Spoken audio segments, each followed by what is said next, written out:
Gentlemen, welcome back. Thank you so much for coming out. This last season was incredible. I've watched as you guys have gone from talking about topics like tattoos, and as important of a topic as it is to get right for people who have damage with that, we're starting to cover some really deep stuff that I don't think most people have ever encountered. How does it feel to be going from these really straightforward seeming topics to like the master's doctorate level theology that you're discussing now? It feels heavy. It does. There's, these episodes in particular, directly covering God's will, feel like the weight of five entire seasons is upon them. Mm. So it is. It's from everything from the pre-production to the recording to the post-production editing. It was a lot more strenuous of a process. And even for the first time, one of the episodes we recorded, we had to re-record for various reasons. Mm. This is the first time in almost 75 episodes we had to do that. And of course, Tarnished your records. Yeah, but it's like, well, it makes sense. It's going to be now if it's going to happen, Mm. where it's like, not only did we have some technical issues, but it's like, we need to make sure these episodes are done so carefully and so intentionally that we're better off re-recording something than trying to make something work just through forcing it.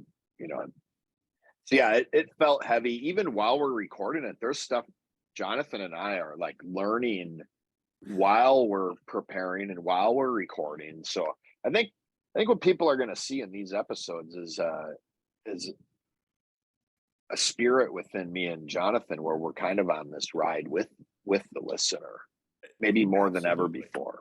So Absolutely. I there were so many times through these, especially through these 5 episodes, where I could hear Jonathan go, "Wait a minute, say that again," and then Joel would respond with, "Actually, yeah, I need to say that again for my own ears." yeah, It was it was incredible. Yeah, there was no, hey, can you say that again so that our listeners understand? yeah, that wasn't why. Yeah. Joel, could you say this again so that I understand? In fact, Uh-huh. uh, you know, there's a lot of stuff hopefully we'll talk about today that I wouldn't mind hearing again. Like, Yeah. just imagine if we were to record these episodes again, now that we have a little bit more of a foundation. It honestly, it kind of feels like speaking a different language. Feels like learning another language. Yeah. Where like these Absolutely. really intense, heavy doctrines, like when Joel and I first started to learn the definitions of love and truth and faith and life and grace, it's like, wait, they have definitions? Yeah. It's just really exciting. And it takes you a minute to get it. Yeah. Like, shouldn't I get it? If I have lots of doctrine, I should be able to get something immediately. Well, it's actually the opposite in a lot of ways. When you Yeah. get a new doctrine, it's the opposite of what you kind of thought it was. So yeah, it's great. Great to be uncomfortable with a friend. Yeah, for sure. Well, and that is such a good point. I remember when I was first starting to learn philosophy and theology, I was really learning both at the same time to bring them together. And it was very much like, okay, I've never thought about things, seemingly ordinary things, in this new way. It is a brain exercise. So what is something that you feel like really clicked for you in this season? Maybe it was new, or maybe it's a doctrine or some concept that you just haven't fully grasped before. Well, it was for me. This might be, I'm going to try to speak for Jonathan. This might be the same answer as him, but just getting the resolution between God's will and God's plan was a Mm. big thing that both of us were struggling with in episode episode 11, when we covered and really defined the difference between those two things. But what was interesting is it wasn't until episode 12 and 13 in particular where all of a sudden it clicked, where it's like, okay, now I'm getting how all of these things we're covering in God's will really are bringing us more information and understanding behind how God accomplishes the plans he has. Okay. And once I understood that how, or the method in which God accomplishes what he's going towards, I feel like I finally had the resolution of like, okay, now God's will and God's plan are two very different things to me. Mm. But in the episode where we defined those two things as separately, I still didn't feel that click happen yet. So that was for me, it was really that resolution. Because in my head, up until we recorded those episodes, God's will, God's plan, God's desire, God's goal, all those words meant the same thing to me. Right. But after going through these 5 minutes, I think as we walked through, the more and more we walked through these concepts, it was like, okay, now it's clear. And I feel like now, talk about speaking another language. When you learn a new language, you go through this journey of learning the words, what they mean. And you have, as a English first speaker, if you try to speak a different language, at first there is this intentionality of like, okay, I am speaking another language. In a sense, it's like it's still not my language. Right. I still I can, right, like I can speak Spanish, but it takes an intentional effort for me to speak Spanish. It's still not my language. Where that's kind of where we were at, where it's like, okay, I can tell you what this new language means and what these words mean, but I'm still not naturally speaking it. I'm still not thinking in that language. I'm still thinking in a much simpler language. But once we went through more of that, I feel like now I'm finally at the point where I'm like, oh, now I'm thinking that language now. It's in me. I've comprehended it.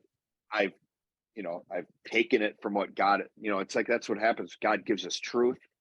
We learn it, we understand it, and then we adopt it and allow it to come within us and essentially own it for ourselves. Like we don't own truth, but we almost have the mindset of, yes, now it's in me. Now I have it.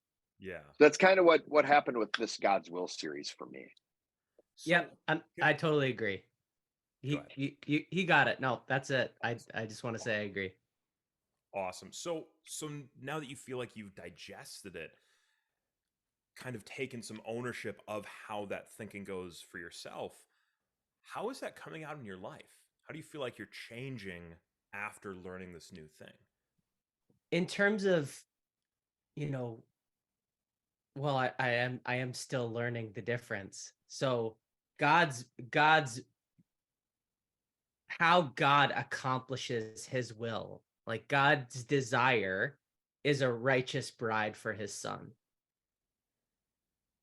How God goes about that is, through justice, through people. He works through us to accomplish that. And so what it does for me and how it changes my life and how it's impacted me is that there's all of these different things that I do, like I coach, I play music, I have all of these different roles, but it really defines in my life one of the most important, if not the most important role that I have is a pastor. Mm. Because what it does is it's made me very conscious and aware of how I will need to answer for that ability, because it's almost like, what is the ability that I have that God has given to me? And specifically, like we've talked about it in the past, those who are in the fivefold, that is like one of your primary methods for bringing about God's will. Yeah. Is through this gifting, of me being a pastor, Joel being a teacher. And so what it does is it really it caused me to be a lot more responsible. Yeah. And feel the responsibility, just like Joel was saying about doing this God's Will series, is it just, you feel so much more responsible. Yeah. So when I take a call from someone and they're like, "Hey, Pastor Jonathan," hey, Pastor Jonathan, can we talk? And it's like, they're not looking to draw on me as a person. They're looking to draw on this gifting and this ability that God has given to me. And so it causes me to be a lot more conscious and responsible, and to say to God, okay, you definitely want to give this person the right answer and help build the church like infinitely more than I ever could. So so I'm just trying more and more to get out of his way in those situations. I feel like that's a lesson that everyone can take hold of, because while not everyone might have a gift of pastor, teacher, evangelist, I think we do all have specific giftings from God. Are we putting that ahead of maybe the career that I've picked? You know, am I putting that ahead of engineering or teaching or whatever? Am I first looking at what has God set before me, and can I do everything I'm doing through that? So you're teaching me right now. This is great. Yeah. Yeah, it's great. That is a burden that, the gifts God's given us is a burden we bear. How we bear it is ultimately by allowing him to work through that gift to benefit the body and other people. But for me, honestly, the resolution between God's plan, this righteous bride for him to fellowship with for eternity, and God's will, how he accomplishes that, has allowed me, I'm a lot more focused on which one I need to be focused on. I've kind of just given up control over this whole like God's plan thing. That's going to happen. He's going to get a righteous bride for his son for him to fellowship with. Right. How I handle God accomplishing that plan determines whether I'm part of that bride. So it's cool is I can give up control. It's helped me be more in the moment. It's helped me see things differently in the moment. I'm not worried about where I'm going to end up. I'm not worried about what that's going to look like. I'm not worried about, am I part of the bride? I'm focused on talking to Pastor Ryan this morning, for instance. He had an interaction with another pastor in the area, and they talked about how Music of Life Church Kimberly is still doing virtual services. Been what, 3 years now? And he was fascinated, this pastor was, as to how we can be doing virtual services and not only still have survived, but thrived as a church. And Ryan struggled with how to answer that question. Right. And he talked about how we're growth mindset and how, the services, because we're growth mindset, basically our people will go to, we could hold the service anywhere and our people will show up. Yeah. I was like, that's a great answer. What I did is I helped Pastor Ryan. I said, take one step back outside. Remember, God, the way God looks at problems, the way God looks at everything is synthesis thinking, right? Step out of the system. So what I did is I said, if you want to help somebody understand how to have a better service, we shouldn't be telling them how to run their service. Take a step outside of that. And this was just this morning. And this is how my thought process has changed since understanding the way God handles projects and problems. Was I said, the reason Music Life Church Kimberly is still thriving through a virtual service is because we are a profitable community. Our community isn't based in our weekend service. That's not the cause of this church. The cause of our church, the spiritual cause of our church, is we are a community under a united cause. Right. And then to Ryan's point, because we have a growth mindset as a community, the service is an effect of that. So yeah, virtual works because a building worked. It doesn't matter for us. Yeah, we'd like a building. There's things that are more ideal in how we gather, but because we're a community all the time, when we do have functions where we intentionally gather as a community, you can be darn sure that most people are going to show up and make that a priority. So that's one of these things. It's just this backward step. Get out of the system you're in. I learned this through learning how God views things. It's this dissolve approach that he has. It's thinking contrastively. It's Mhm. taking a moment to ask yourself, what's the spiritual cause going on right now? What's the thing I can't see? The thing Jesus always did, where I feel like Jesus was walking around on earth, always asking himself, yeah, what's really going on here? It's never about what the context is. What's really going on here? So that's what's happened to me. It's just helped me. It's helped me approach problems and projects with a different perspective. Of course, there's still so much work, and I'm glad one of the episodes we covered was council meetings, because it also instructs me to realize I don't need to do this alone, and in fact, I shouldn't.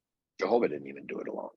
So So I love everything you guys are saying here because so much of this is just turning into really foundational doctrine that as I feel like I'm starting to understand it more because this is new for me. You're hitting me with stuff that I'm feeling confused about, but I feel like I'm starting to grasp it even in what you're saying to me now, and it's feeling more simple. It's like, oh, this makes more sense than anything else. And all of a sudden I'm starting to think, these on the top issues like the the main issues that we people go out to vote about, right?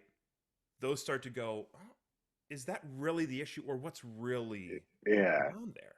yeah. So I guess I'm just wondering if you guys had some kind of platform, not that you don't, but a platform to talk about how do we approach these big nationwide issues. We were talking about God has this will for a nation and a person. If I'm a person trying to follow God's will, living in a nation that's not, how do I handle that? How do I handle these discrepancies, these issues that inevitably come up? I think what's going on in our country and a lot of these political issues, it very much relates to the dissolve episode, where I think my advice for people whenever they're dealing with politics or situations that are going on in our culture, it's usually someone's solution to try to be happy. So they put this law in place, or they don't want to be prevented from being happy, or, you know, they feel like their rights are being infringed upon. And I get that. That sucks. What I'm always trying to do is go down to what the dissolve is. Like, why is this issue happening in the first place? Mm, Like, you know, contraception or no contraception. right. It's like, why do people want to make babies? Right. Where does this come from? Like, why do you want to have a child? And how do you know if that person that you want to make a child with is the right person for you? Oh, now we're at a different issue. Mm, Well, how do you know yourself enough to be able to pick the right partner? Well, now we're at a marriage issue.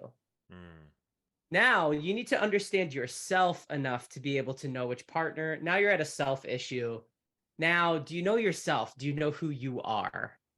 Because everything outside of, knowing who God is and knowing who you are just creates a mess. right. People are trying to solve all of these issues. They're trying to find purpose. They're trying to find meaning when they needed to find two answers. Who am I and who is God? Mm. And as soon as they would get those two right, I think it clears up a lot. So what I always try to do is when anyone's going through these issues, it's like, can we start from that place? Can we start from the discovery of you? Like, if you don't want to talk about God, let's talk about you.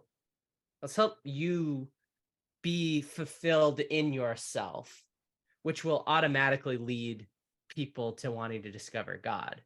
Every person that I've met that really learns themselves and really understands their uniqueness and who they are, they go, whoa, this is something that I'm discovering. Mm. I'm not in, I've tried to invent myself. I've tried to become this person or that person or that person, and nothing ever settled. But now I'm discovering all of these things about myself that have always been there. Wait, how did they get there? Well, God's involved. So you want to do that? You want to go down that path now? And so I just feel like that's where Joel and I are at.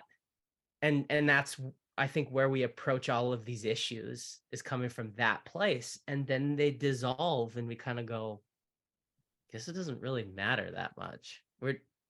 We want to help people with those, and we're focused on those issues.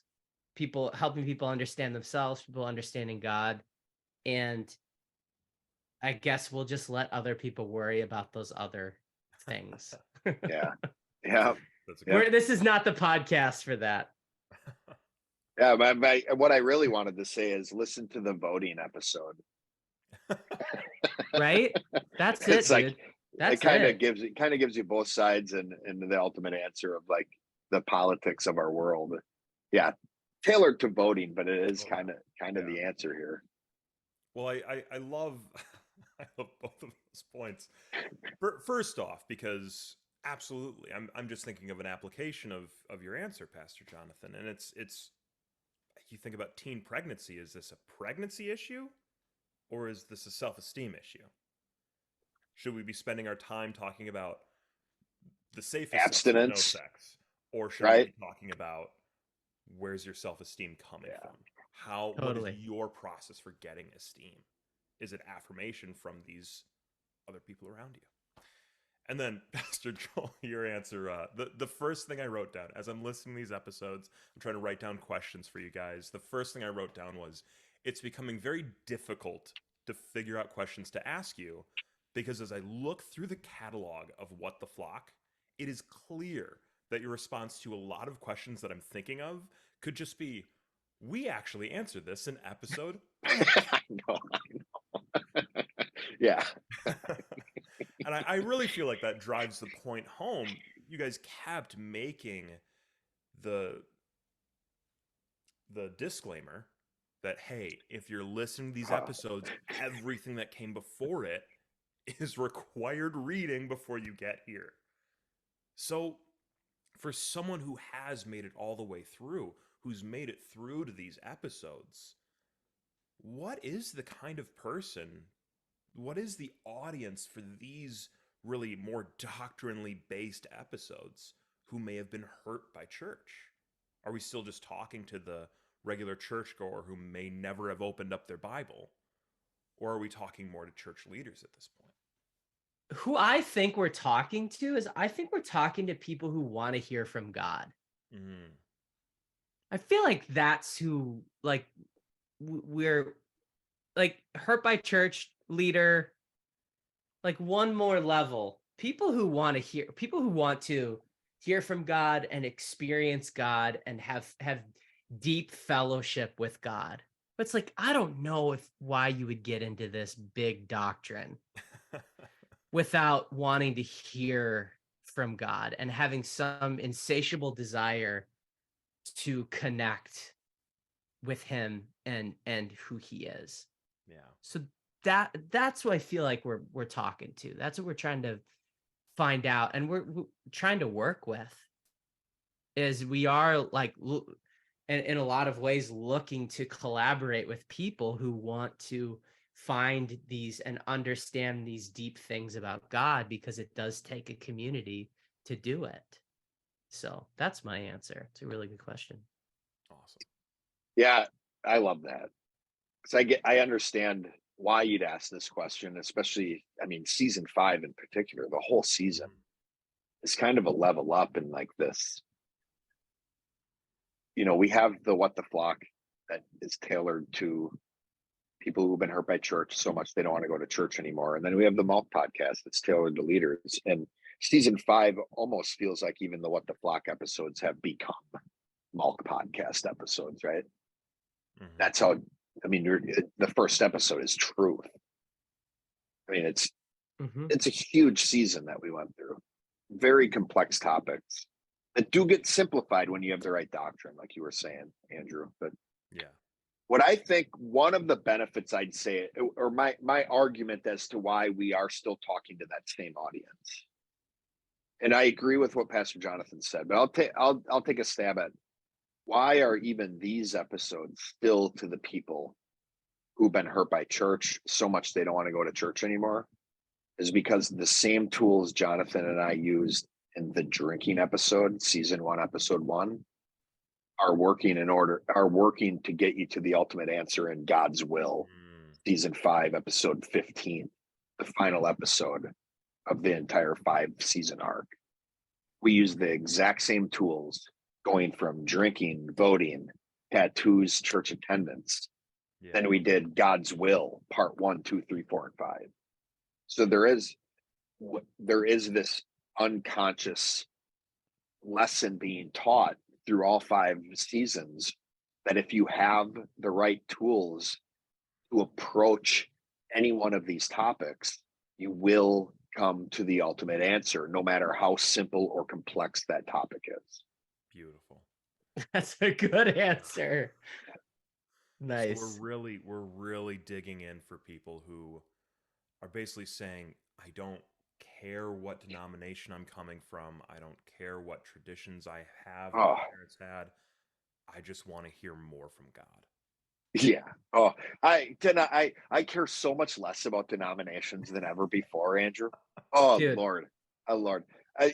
My new move on any, because there's these like competition and, this between denominations. In the world. Right. And unfortunately denominations are a lot more conflicting towards each other than they are inviting of one another. Yeah. My new approach to anybody, but doesn't matter what denomination you're in, when they start talking about how another denomination is doing it wrong, my new response is, compared to what denomination that's doing it right? It's like you can talk bad about any denomination, but what's the one doing it right? Yeah. And that every time I've done that, I've done it a handful of times now, just in the last year. Every time I've done it, it's ended the argument. It's ended the discussion, which really what it's done is it's confronted this gossip that's not benefiting anybody. Yeah. But it's like, oh yeah, you want me to get on a rant? I'll talk about denominations all day. Well, and let me throw in the other perspective I've heard Joel say too.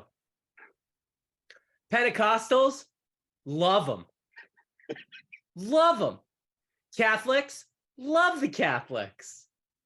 Baptists, love the Baptists. I heard Joel also use that too. Yeah. Where it's like all, denominations are a mess, but I mean, there are certain focuses of specific denominations that are just so we need all epic. of it, right? Oh, absolutely. And what Jonathan did too is an important thing I want to bring resolution to is he brought in the aspect of talking about the people within those denominations. I love Pentecostals. I love Catholics. Those are the people, different than the system of the denomination itself. So when I say what denomination is doing it right, I'm not talking about a person. I'm talking about a system of belief. Yep. There might be a few points where we can conflict, but there's a lot of points where we can overlap and come into agreement. Right. Yeah. I think that all starts with doctrine. A lot of people want to say, let's just, we all agree on the word of God. We all agree on the Bible. Let's start there. And it's like, well, you're just inviting conflict because it's just what? Yeah. You want to come together regardless of denomination. Let's start at the doctrine then. Right. The doctrine. You can package it however you want. But let's start at the doctrine. That's where we can be united. That's where we can have agreement. That's where God's glory is going to come in and just blow this world up with love and light. Well, like Paul said, even the demons believe that God is there. They've read the word, but they have the doctrine. Right. But can we be a little deeper than demons? A little bit. That's a new podcast, Deeper Than Demons. I felt it as I said it. It's a great. It's a great. That could be your new podcast, Andrew. Write that down. Yeah. People will not know what it's about. So, as you're going through these deeper topics and just progressing from things like drinking, voting, tattoos to God's will, why what happened in Sodom happened. What kind of reception are you getting? Has it changed? Have you gotten more flack, less flack? Do you feel like people are dropping off or tuning in more? What are you seeing out there? Well, I can tell you, I have the statistics of our analytics based on. Hey, big shout out to the Transistor podcast hosting site. Seriously, if you're considering a like I will, I'm not being sponsored by them. They aren't paying me to say this. Transistor, it's a great podcast hosting site. Nice. Just personally, what I'd say, we're very much accepted by the community we've had around us since we started this podcast. I would say there's been an uptick recently in people listening. Just in the last few months, I'd say the start of 2023, more people have. I think that might have more to do with people just personally wanting to grow more and seeing these podcasts as a source of information that can help them grow in their lives. But for the most part, the people who've been in opposition of what we're saying and what we're teaching, they do so in a way where we don't hear about it anyway. So I can tell you there is a trajectory of listeners and downloads that has been steadily increasing since we started. I can also tell you personally in our lives, both Jonathan and I, and in the context of which we're leading outside of the podcast, we're experiencing the most opposition we've ever experienced. So I would gather to say the podcast would fall under that as well. But I don't know. I think the stuff we're saying now, it's hard to come against us. The people who have been against us, I think for the most part have learned how we handle those things. Just makes it harder on people who come against us because we handle things the way Jesus modeled out. And it didn't go well for the people who were against Jesus. And if you handle things the way God wants you to, I'm not too worried about that. Too worried about people coming against us. But I think the people in our community they have been steadily more and more excited about what they're learning through the podcast. Yeah, Joel in the beginning I think he had a lot more comments from people that were saying some snipey things, and that's all gone. Yeah. Yep. And in no way am I saying, come on, bring it on. Bring it back. Where's the sniping? I'd rather them bring it on than talk behind our backs. Yeah, but and that's a great point. But if that is going on, like Joel and I have often said, like I think we're the most clueless as to what is actually like happening. Because it's been pretty quiet, and those people who have, who knows, maybe we're making a podcast for when we're dead and gone for other people to find and learn. Yeah. Yep. Nice. Awesome. So I've just got a couple more questions. First, while I was listening to the God's Will episode, you two were talking about the idea of a leader who just doesn't have anyone around them. They're humble. They want to hear the counsel, but they just don't have anyone around them who maybe is willing to or is able to give them that counsel. And I'm really wondering, what advice would you have for someone in that position? How could they get to the point of having a counsel? I'd say reach out to Pastor Jake. That's a deep dive. He put a challenge for people to reach out to me and Jonathan when he did the interview of us. So reach out to Pastor Jake and he can help you set up a council. Oh, that's awesome. Okay, so if you don't have anybody around you, right? You would really need to fast. Yeah, that's right. Right. Like keep your thought process up without fellowship. Really, the only way to kill your flesh without other people getting in your face is to fast. Yeah, Mm, It's you a gotta great. fast. Like you need to seriously, like, you have no one, like, really, like, maybe other books or other authors, like, mm, that you can read their commentaries. But even then, you are, if you're reading commentaries and that's all you have, you are alone as well, because yeah. it's just you in your own head interpreting text the best that you know how. Mm, So You need a lot of smelling salts to have fellowship with Shakespeare and Plato and Aristotle. Yeah, nice, yeah. nice. Yeah, that's if you don't have anyone, then that's what you need to yeah. do. So you need to And fast. I mean, and I'd say, I was joking, halfway joking. You could reach out to Pastor Jake and he'd help you out. I'd say if you're really looking for counsel and struggling, you're alone, reach out to us and we'll do what we Mm, can to set you up with the community and to get some, whether it's us directly or some other people that we have that would be available. The what I can say is this: reach out to us and we'll respond. yeah. How's that? Totally. Right. I mean, that's what Pastor Tater did. That seemed to Yep. go pretty well.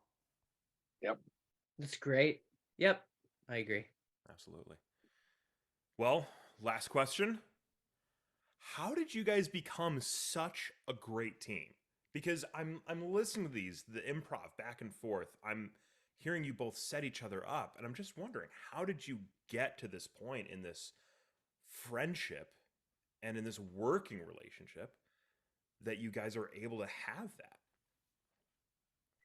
I'll start. How did we get there? I mean, we Joel and I needed each other. Hmm.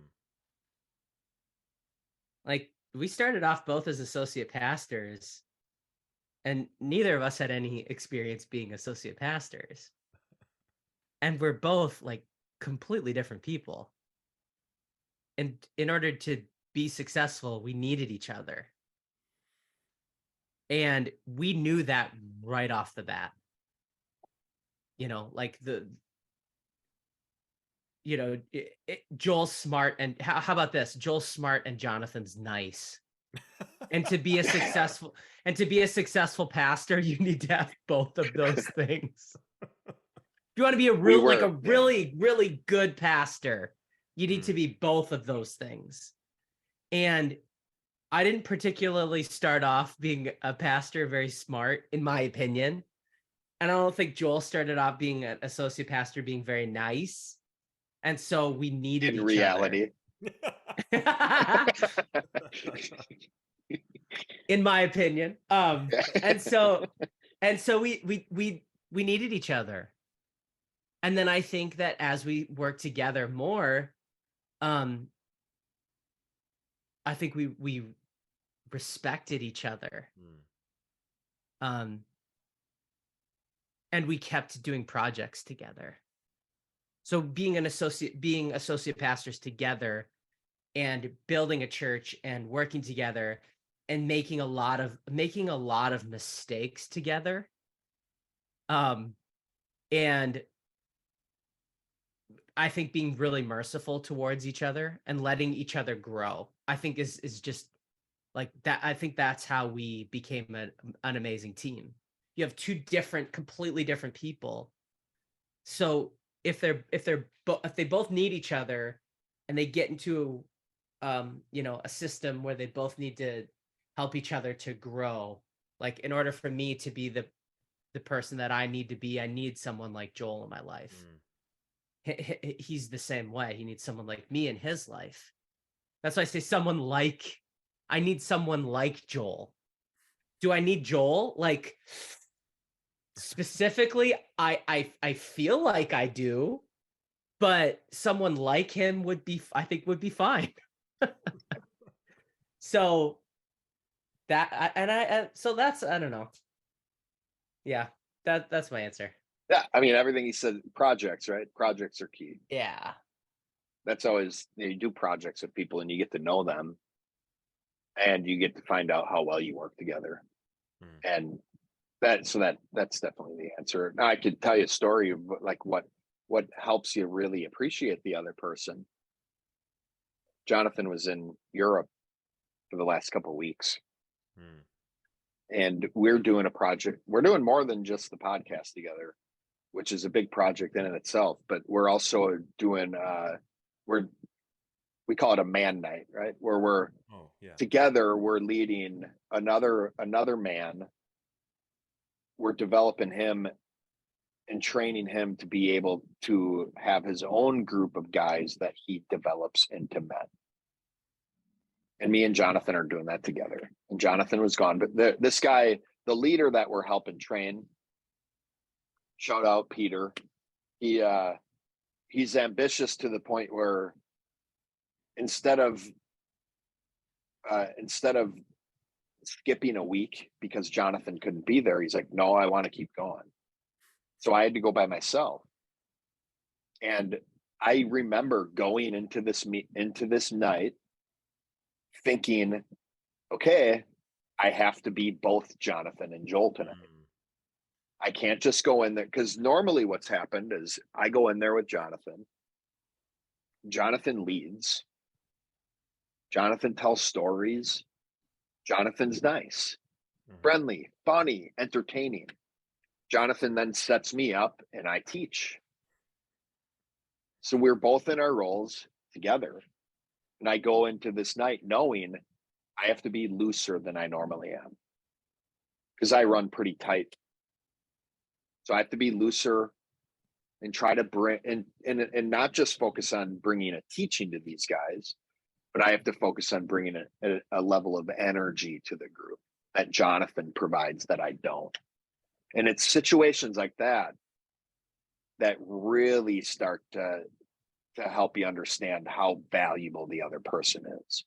Because every moment I'm trying to be like Jonathan in a situation where he's not there and I need to be, I'm doing something differently than what I would rather be doing.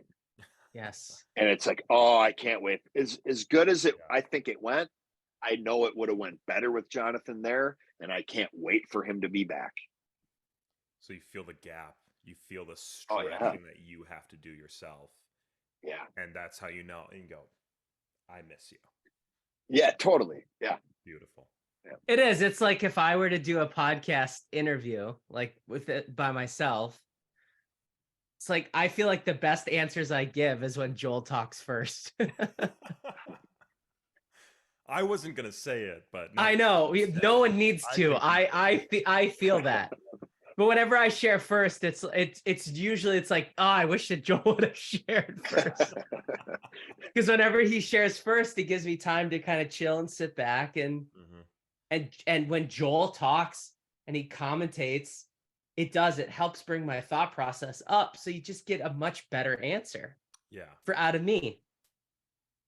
And so again, it's like by Joel being himself, I believe people get a better version of me and vice versa. Like it's just, we just make each other better. So I think for people who want to have such a dynamic team, or they feel that team with Joel and I, what they need to do is be interacting with someone who's different than them.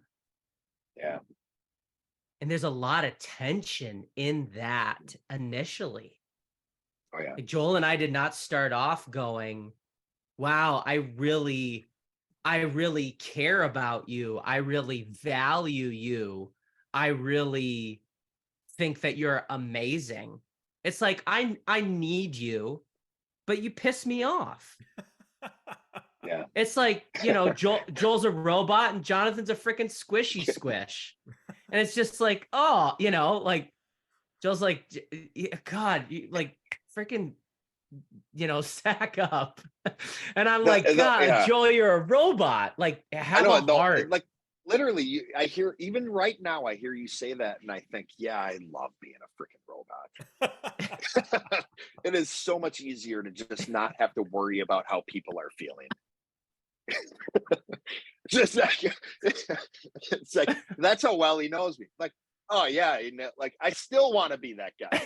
But it didn't start by us appreciating that in each other. It's like, oh yeah. Oh, it's so fun. It is. That's It's a great question. We love talking about this topic. I know. I hear it, and it's always so good to hear, because I feel like you guys do just have this friendship that is inspiring. Because you're right, you are very different people, but every project that the two of you work on together is stupendous. And I see the love you guys have for each other. It makes me think of David and Jonathan, and I'm appreciative that I get to experience it. So thank you both for coming on today. It was a great time. I'm looking forward to the next season. Do you guys do you have season 6 planned? Do you know what you're doing? Oh yeah. Oh, 7? Yeah, 8? Well, we do have season 6 planned. Okay. And mostly recorded.